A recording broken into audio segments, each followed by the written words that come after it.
It was a sunny Saturday afternoon, the kind that feels like a scene from a cherished memory when everything seemed perfect. My daughter Lily was finally getting her first bike. Just weeks prior, I had spotted that shimmering pink beauty at the local store, complete with streamers that danced from the handlebars, a shiny silver bell that echoed with the promise of countless adventures, and training wheels that made riding feel wholly possible. I could hardly contain my excitement, eager to witness the sheer joy on her face as she discovered the thrill of riding under the warm sun. /N as I unboxed the bike for her, I remember how her eyes sparkled with uncontained delight. It felt as if time slowed just for that moment. She had been dreaming about this bike for months. Her giddy laughter echoed around our living room as I proudly held it up for her to see. "Look, Lily." "It's yours," I exclaimed, awestruck as she darted forward to embrace it, her little fingers brushing over the colorful helmet I had brought to ensure her safety. /N, but in the background, lingering shadows took the form of my sister, Clara. Life had not been easy for her. I remembered all the times I had gone out of my way to support her, listening to her troubles, picking her up during tough times, both emotionally and financially. I sacrificed memories and little joys for her sake because family, after all, meant everything. Or so I thought. /N Clara struggled to be happy for others. Her jealousy was subtly woven into the fabric of our family gatherings. It began with small things, my promotion at work, my decision to move into a better neighborhood, or even the presents I gave Lily.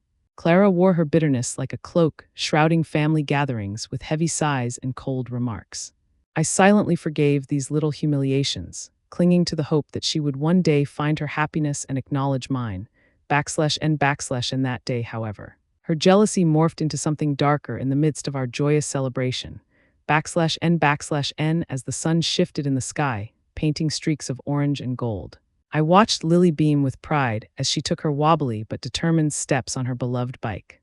This moment was etched in my heart forever. Witnessing her embrace this newfound independence fulfilled every parent's dream. The world around her faded away. It was just her and the bike.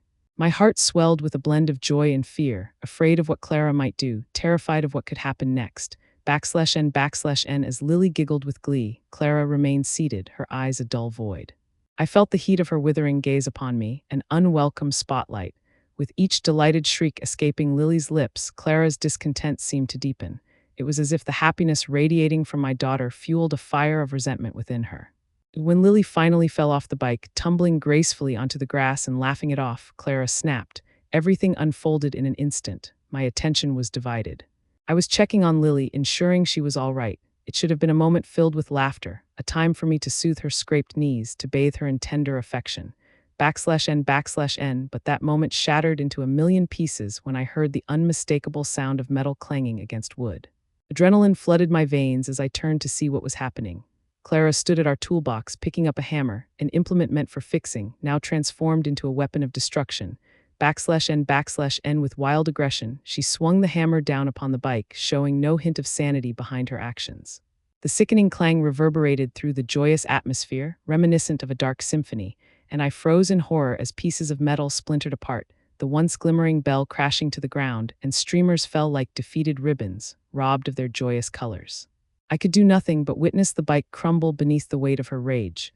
/N when my eyes shifted back to Lily, her laughter evaporated, replaced by a raw look of confusion.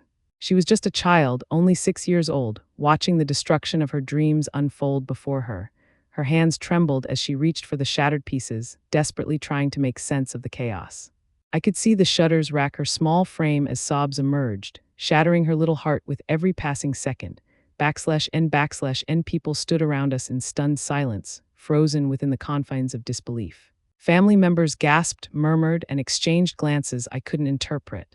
They awaited the explosion, the fury they expected me to unleash upon Clara, the words they thought would burst from my lips like the very pieces of my daughter's bike.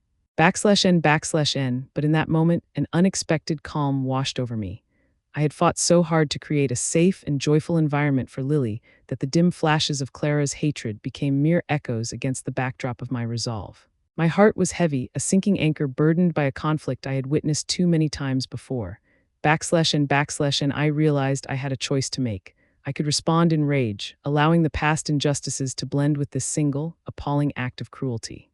Or I could wield the only weapon I had left, my words. Clara had thrust chaos into our once happy world, but now it was my turn to strive for control.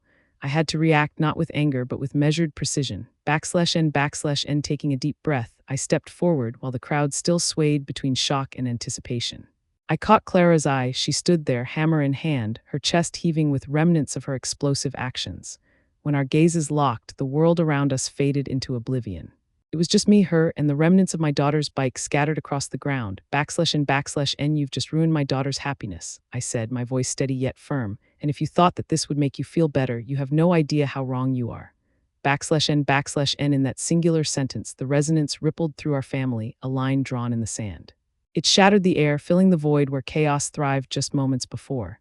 The dynamics of our family lay bare, each fracture exposed beneath years of favoritism and petty grievances. /n, for a moment, Clara's face betrayed a flicker of guilt, an uncomfortable realization dawning in her eyes. She dropped the hammer, which clanged against the wooden deck, and for the first time she appeared vulnerable. I expected an escalation, to see her retreat into her usual defenses, but instead her shoulders slumped as she stared at the broken bike. For the first time she didn't know how to react. /n, behind us, the room sank into suffocating silence. My daughter stood there, her small hands clenched, struggling to comprehend the storm of emotions swirling around her. I felt my heart break anew for her, mourning for the joyful moments stolen and the irreparable pieces of metal that could not mend the chasm opening within her heart. /n, in that breathless moment, the choice lay before us. To stoke the flames that flickered between Clara and me, fueled by jealousy, resentment, and wounded pride, or to extinguish them, burying the darkness beneath the weight of the unconditional love that families should uphold. /n, this wasn't just about a bike. It was about years of unresolved tension, the many indignities brushed aside, and the simple act of believing in something as pure as a child's happiness. /n, I chose the latter. /n, holidays had once been the highlight of our family calendar, filled with warmth and laughter, where precious memories were etched into every shared moment.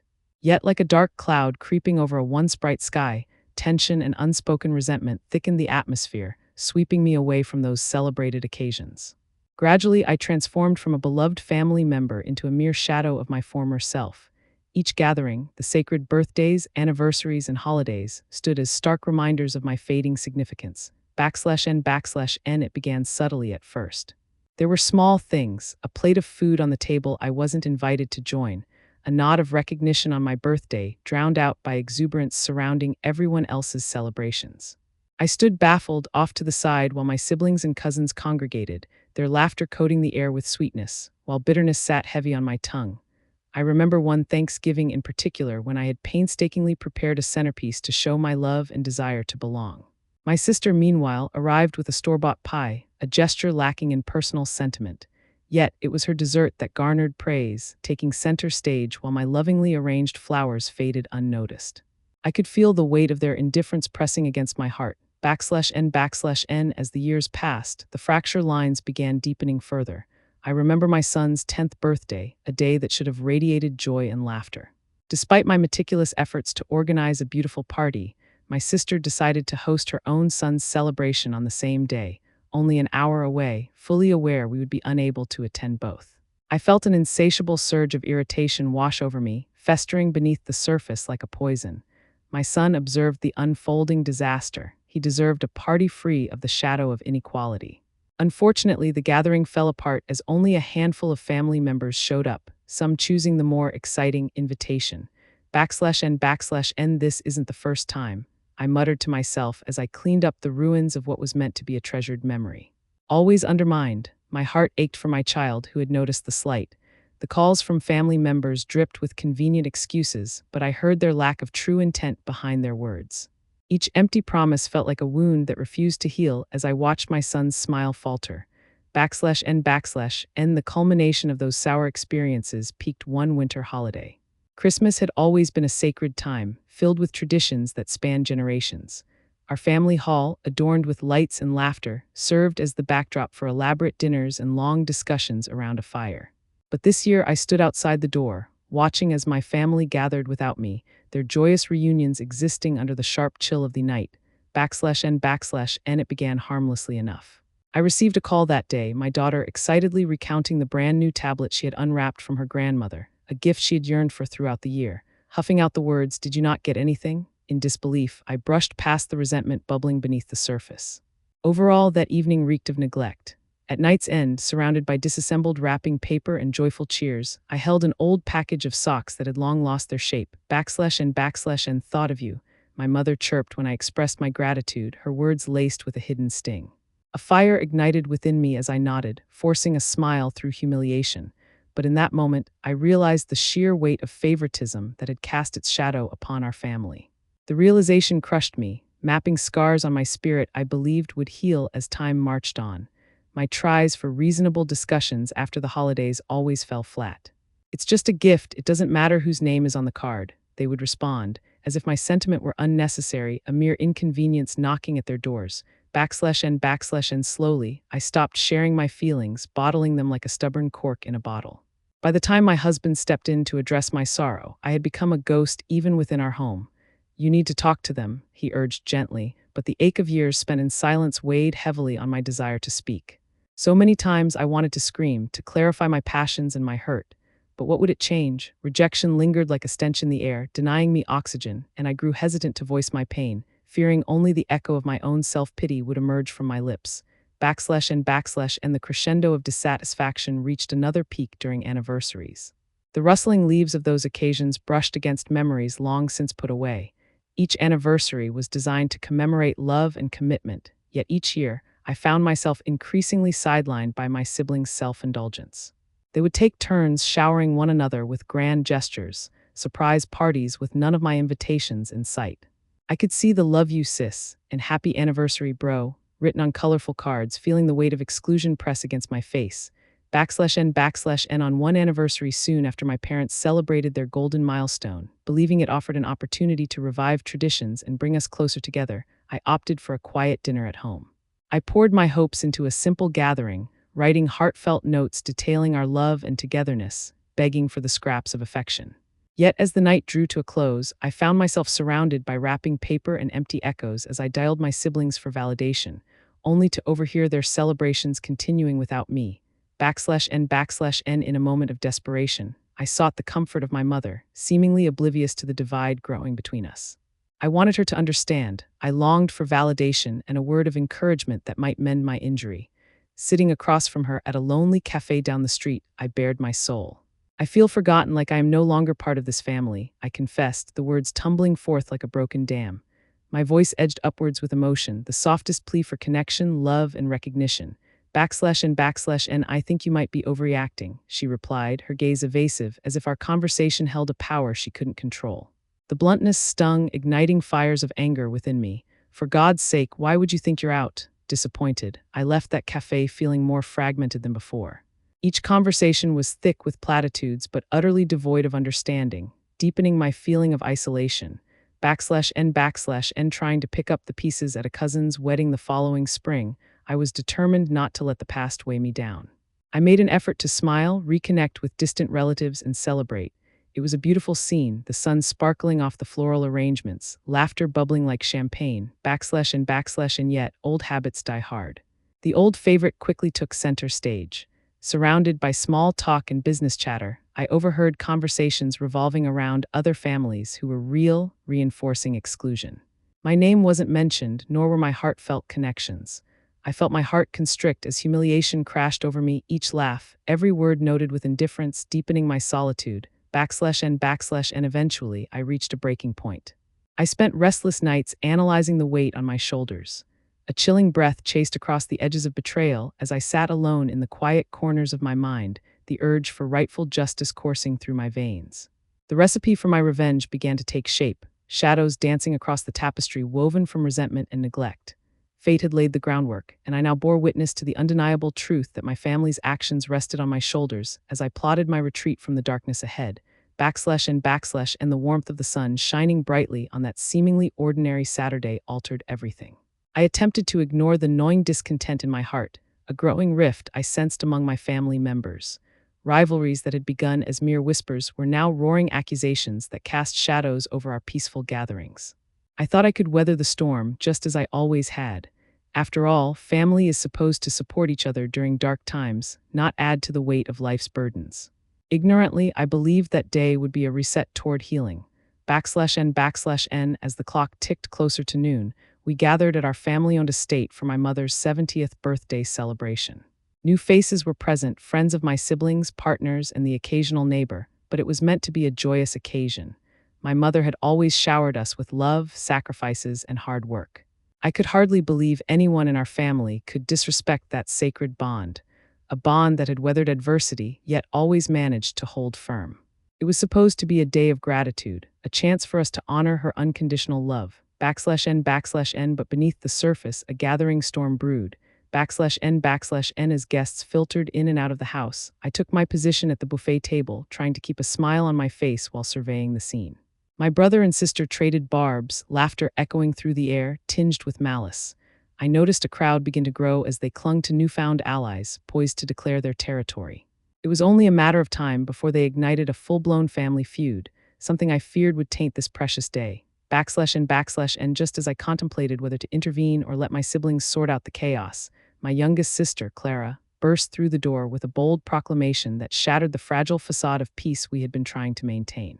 "Well, let's raise a toast," she announced, glass held high, "to Mom for selling the property. Did anyone know about it?" My heart dropped. /n, the air electrified, laughter died, and all eyes snapped to me. "What on earth are you talking about?" I managed to stammer, glancing between Clara and my mother, whose expression had fallen to sheer shock. I could see the color drain from her face as she struggled to comprehend what was happening. /n, did you really think you could keep this a secret? Clara continued, her voice dripping with faux innocence. "You swindled us just like Dad swindled you, didn't he?" /n, there it was, the final brutal blow inflicted in public humiliation. I felt the betrayal pierce through my heart as ripples of shocked gasps and murmurs swept over the gathering crowd. My siblings had acted behind my back, selling off our family property without any discussion. It was the home that held all our memories, and in a moment of weakness, my mother had consented to divesting herself of the very thing that bonded us. How could they stand there, gawking at me as if I were the enemy? /n, fists clenched tightly at my sides, the anger counted down within me, each second allowing the timer to grow closer to something monumental. I had always been the defender of my family, yet here we stood, stripped of love and loyalty, thrust into the arena of public shame. /n, this isn't what we agreed upon, I cried, my voice nearly cracking under the weight of my emotions. "You didn't consider how this would affect any of us. This is our home, /n, but my voice was drowned out by the cacophony of laughter and disdain. Clara stood triumphantly, leaning into every taunt, every insult, relishing in a role she had not earned. What was once my family had transformed into a chaotic pack of hyenas, feasting on the carcass of my mother's poor decision. /n, in that crowded room, I felt utterly isolated. I looked into the eyes of people I had loved and trusted, and all I saw was judgment. My brother regarded me with cold satisfaction, as if my feelings were simply irrelevant. But Clara, my sister whom I once protected, was standing tall, a self-declared architect of our ruin and a manipulator of old wounds that until that moment I thought we had healed together. /n, a surge of conflicting emotions coursed through me, rage, disappointment, the bitter taste of betrayal. I wanted to lash out at the injustices, to scream for respect, to demand even a modicum of the familial love I thought was ours. Instead, all that escaped me was silence. I could feel that familiar lump rising in my throat, the knot of ire tightening until it threatened to choke me. /n, I had always been our family's glue, the pacifist amidst the chaos, but today I had witnessed the unraveling of everything I held dear. A tide of conflict washed over me, and it became clear I could either accept being belittled or confront this madness.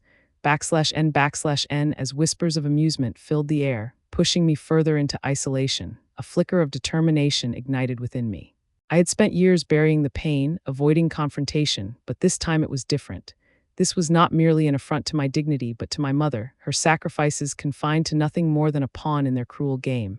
/n, and so I took a stand.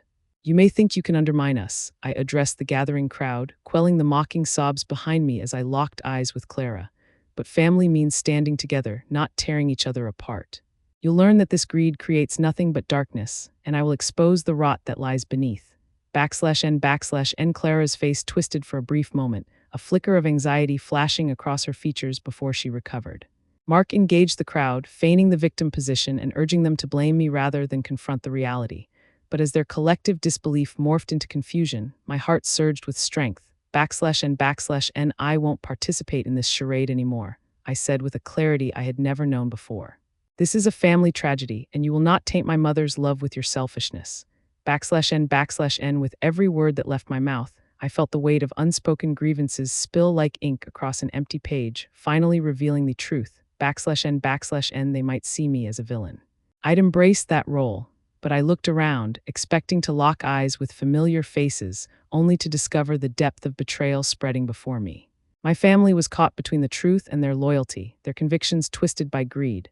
/n/n. As my heart raced, I threw caution to the wind and declared, we have the power to rebuild, but it will take each of us tackling the monsters lurking within and confronting the deep-seated issues that compel us to betray each other.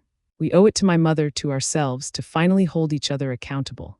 /n/n. The whispers transformed into a low hum, an undercurrent of doubt that began to electrify the air. I could sense the shifting foundations, as if they too realized the urgency of change. /n/n. Clara shifted uncomfortably, flinging her arm in agitation. And what makes you think we'd listen to you? She sneered, her bravado quaking under my words. /n/n. I offered a gentle but firm smile. Because family matters far more than your petty jealousies, Clara. I may not bear the crown of your esteemed loyalty, but my love is unwavering. I'm ready to heal together, not fuel the fires of animosity. /n/n. The words flowed through me, intertwining like a blessing and a curse, its melody ringing in hearts once filled with darkness. Clara faltered, eyes flickering towards our parents for validation, but they had already begun processing my truth, unfolding their own narratives before us all.